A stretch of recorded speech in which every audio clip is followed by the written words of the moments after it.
जय हिंद दोस्तों, आप सबको इंडिया में जान पर स्वागत है। दोस्तों, आप सब जानते हो 2-3 दिन पहले शहबाज शरीफ ने बड़ा फैसले लेते हुए भारत में ट्रेड मिनिस्टर को तैनाती किया था और एक तरीके से आप देखोगे 5 साल के बाद पाकिस्तान ने ऐसा कर रहा है। हालांकि पाकिस्तान ने तो भारत के साथ ट्रेड 2019 के बाद से बंद कर दिया था, कश्मीर से 370 और 35 पे हटने के बाद, लेकिन उनका कोई भी ट्रेड मिनिस्टर 2017 से नहीं था। इसके बाद पाकिस्तान के अंदर ही शहबाज शरीफ का बहुत ज्यादा विरोध हुआ। फिर शहबाज शरीफ को कहना पड़ा नहीं, उनका कोई भी प्लान अब नहीं है कि वो भारत के साथ ट्रेड को फिर से कंटिन्यू करे। लेकिन सच्चाई सब जानते हैं, अब भारत के साथ ट्रेड पाकिस्तान को ज्यादा जरूरत है, क्योंकि पाकिस्तान इकोनॉमी जिस हालात में जा रहा है, अब अगर वो भारत के साथ ट्रेड को बहुत मात्रा में ओपन नहीं करेंगे तो उनको ही ज्यादा मुश्किल होगा। क्योंकि अब वो भारत के साथ डायरेक्ट ट्रेड तो नहीं कर रहे हैं, लेकिन इनडायरेक्टली भारत के सामान भाया दुबई होकर पाकिस्तान पहुंच रहा है। लेकिन बड़ा बात ये सवाल ये है कि चलो ट्रेड में पाकिस्तान को तो फायदा है, क्या भारत को फायदा है? क्या अभी प्रेजेंट टाइम में कश्मीर में जिस तरीके से कह सकते हो फिर से कश्मीर पंडितों को टारगेट किया जा रहा है, तो क्या भारत को पाकिस्तान के साथ ट्रेड करने की जरूरत है? अब तीसरा सवाल आ जाता है कि शहबाज शरीफ पहले क्यों ये शो किए कि नहीं हम भारत के साथ ट्रेड करेंगे और रिलेशन अच्छा करेंगे, फिर उनके ऊपर जो प्रेशर आया तो फिर वापस जाने का क्या मतलब था? और एक तरीके से अगर आप देखोगे, ये इमरान खान के टाइम से ही एक तरीके से भारत के साथ ट्रेड करने का सिग्नल वो दे चुके हैं पिछले साल से।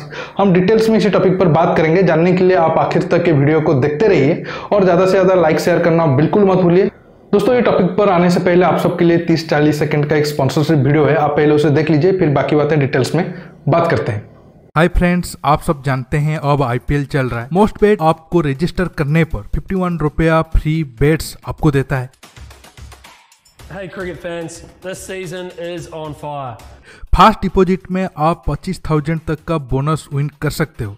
इसके साथ आपको 24/7 लाइव कस्टमर सपोर्ट भी मिलेगा। इसके साथ आप सारे मैच फ्री में लाइव देख सकते हो। इसके साथ आप बहुत सारे गिफ्ट भी जीत सकते हो, जैसे HP का लैपटॉप, OnePlus 9 Pro का मोबाइल, गैलेक्सी का classic watch. Grab a 150% bonus on your first deposit. Don't miss out, grab it now. अब आप खुद का फैंटेसी क्रिकेट टीम बनाकर खेलिए और बड़े बड़े इनाम भी जीतिए। अगर आप अपना फेवरेट पेमेंट मेथड के थ्रू डिपॉजिट करते हो तो आपको 60 रुपया तक कैशबैक भी मिल सकता है। लिंक नीचे आपको पिन कमेंट में मिलेगा, क्लिक करके विजिट करिए। देखिए, आप सब जानते हैं पाकिस्तान की प्रेजेंट टाइम में अगर सबसे बड़ा मकसद कोई है तो वो है कश्मीर। हाँ ठीक है, कश्मीर कभी पाकिस्तान का होगा नहीं, लेकिन पाकिस्तान के अंदर जो कुछ चल रहा है उसे कंट्रोल में रखने के लिए पाकिस्तान के पॉलिटिशियन हो या फिर उनकी सेना हो, तो उनको कश्मीर की चुड़न अपनी जनता को देना पड़ेगा। नहीं तो वो लोगों की डिमांड अलग चीज होगी और ये लोग उसे कंट्रोल नहीं कर पाएंगे और लोगों को एक तरीके से बेवकूफ नहीं बना पाएंगे। लेकिन अब फिर अगर कश्मीर ही सब कुछ इंपॉर्टेंट है, 370 हटने के बाद भी फिर से क्यों ये ट्रेड कर रहे हैं? और 2021 से ही एक तरीके से कह सकते हो जो बयान हटा था वो आहिस्ता आहिस्ता पाकिस्तान थोड़ा बहुत हटाने शुरू कर दिया था। अब अगर आप कुछ महीने के बाद देखोगे तो रेगुलर ट्रेड भी हो सकता है। देखिए, प्रोटेस्ट करने के लिए या फिर कोई भी चीज को पाने के लिए जिंदा रहना जरूरी है। अब पाकिस्तान की इकोनॉमी जिस हालात में जा रहा है और खासकर महंगाई जिस हिसाब से बढ़ रहा है, तो फिर एक तरीके से आप कह सकते हो ये बिना ट्रेड करके भारत के साथ रुक नहीं पाएंगे। हालांकि अगर आप डाटा के हिसाब से देखोगे, 3-4 साल पहले भारत और पाकिस्तान के बीच तकरीबन $2-3 बिलियन का था, लेकिन अब प्रेजेंट टाइम में शायद कुछ मिलियन में सिमट गया है। और एक तरीके से जैसे मैंने आपको कहा, पाकिस्तान को ही ज्यादा जरूरत है वो भारत के साथ ट्रेड करे। और क्योंकि पाकिस्तान के अगर आप देखोगे, अब अगर पाकिस्तान में जो भी महंगाई बढ़ रहा है, उनको सस्ते सामान या फिर कम प्राइस में सामान भारत से मिलने के ज्यादा चांस है।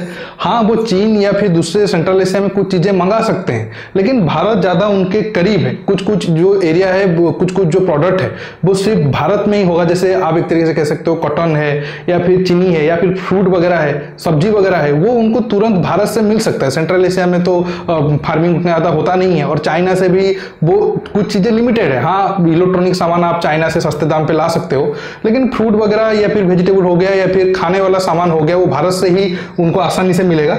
अगर आप डाटा के हिसाब से देखोगे तो 2018-19 में भारत ने तकरीबन एक्सपोर्ट किया था पाकिस्तान को 2 बिलियन और इंपोर्ट किया था सिर्फ 500 मिलियन के आसपास। 2019-20 में वो 816 मिलियन था और 2020-21 में वो घटकर 240 मिलियन हो गया। और जो इंपोर्ट था, आप देख सकते हो 2020-21 में सिर्फ 2.15 मिलियन है, मतलब 15-20 करोड़ के नीचे है या फिर उससे भी कम होगा। तो भारत को कोई बहुत ज्यादा फर्क नहीं पड़ता है अब अगर जो ट्रेड रुका हुआ है, या फिर ट्रेड से भारत को कोई बहुत ज्यादा पाकिस्तान से करके फायदा भी नहीं होता है। और पाकिस्तान शायद 2017-18 में भारत की टॉप 50 जो ट्रेडिंग कंट्री है उनके लिस्ट में आया था, लेकिन बाद में वो लिस्ट में गायब हो गया।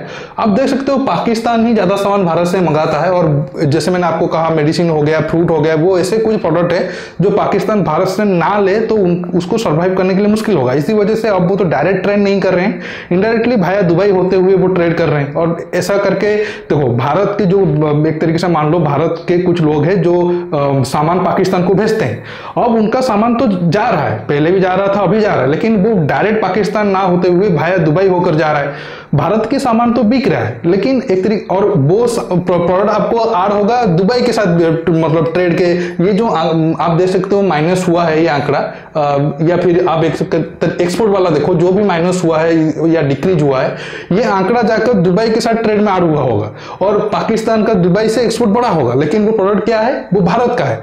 पाकिस्तान को वही सामान खरीदने के लिए एक्स्ट्रा पे करना पड़ा। इसी वजह से उन बेवकूफों को अभी अकल आ रहा है कि नहीं हम अब इनडायरेक्ट ट्रेड कितना करें, तो डायरेक्ट अब भारत के साथ ट्रेड कर रहे हैं। अगर आप देखोगे ज्यादा क्या पाकिस्तान मंगाता है भारत से, कॉटन, क्योंकि आप सब जानते हो पाकिस्तान का टेक्सटाइल इंडस्ट्री भी एक इंपॉर्टेंट इंडस्ट्री है, हालांकि अभी वो घटता जा रहा है क्योंकि टैक्स और बाकी चीजों की वजह से, क्योंकि उनको चीन से डायरेक्ट सामान लेने में उनको एक तरीके से कह सकते हो ज्यादा सस्ता पड़ रहा है।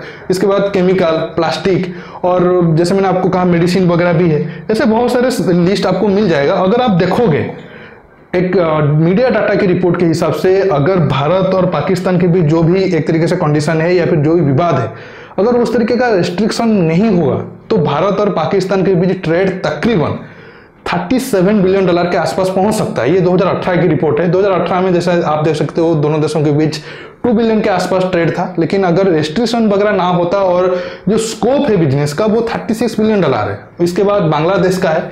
बांग्लादेश के साथ 2018 में ट्रेड हुआ था 6 बिलियन के करीब, लेकिन स्कोप था $17 बिलियन के आसपास। अफगानिस्तान के साथ ट्रेड था तकरीबन 0.5 बिलियन, और अफगानिस्तान के पास कुछ है भी नहीं वो ज्यादा भारत को प्रोवाइड कर पाए, वो ड्राई फ्रूट वगैरह और कुछ मिनरल्स के अलावा, लेकिन वो 1 बिलियन तक भी जा सकता था। लेकिन अगर आप देखोगे जो मतलब एक तरीके से ट्रेड हुआ था और स्कोप ज्यादा हुआ है, वो एक तरीके से इंडिया श्रीलंका आप देखो, मतलब दोनों के बीच ट्रेड हुआ था कि 5 बिलियन के आसपास 2018 में, लेकिन माना जा रहा था कि ये ट्रेड 4 बिलियन के आसपास ही होगा, लेकिन ज्यादा ट्रेड हुआ।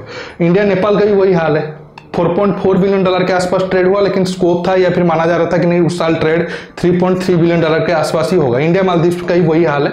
मतलब ये तीनों देशों के साथ जितना एक्सपेक्ट किया जा रहा था उससे ज्यादा ट्रेड हुआ, और ये तीनों देशों के साथ जितना ट्रेड होना चाहिए उससे बहुत कम ट्रेड हुआ। ये रिपोर्ट के हिसाब से, मेरे हिसाब से उस लिस्ट में पाकिस्तान वाला डाटा को हटा देना चाहिए, क्योंकि मेरा मानना यह है कि पाकिस्तान के साथ हमारा कोई ट्रेड करना ही नहीं चाहिए। ठीक है, थोड़ा बहुत हमें नुकसान होगा, लेकिन पाकिस्तान जैसा देश के साथ अगर ट्रेड करेंगे और उनको मजबूत करेंगे, बाद में वो फिर से मौजूद होकर हमें ही डसेंगे। एक तरीके से आप कश्मीर वाला मामला ले लो, अभी देखो पिछले कुछ दिनों में जैसे राहुल पंडित जी वो जो काम कर रहे थे उनको मार दिया गया।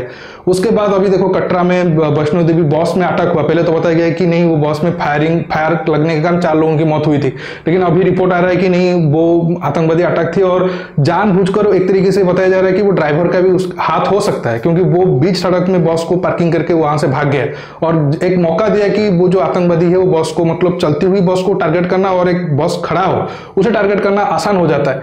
ऐसे अगर पाकिस्तान भारत के खिलाफ करेगा तो क्या उसके साथ ट्रेड होना चाहिए? ठीक है, कुछ $1-2 बिलियन का सामान वो हमसे ले लेता है, वो अभी इनडायरेक्टली तो ले ही रहा है यूएई के थ्रू, तो हम क्यों उसे डायरेक्ट ट्रेड करें?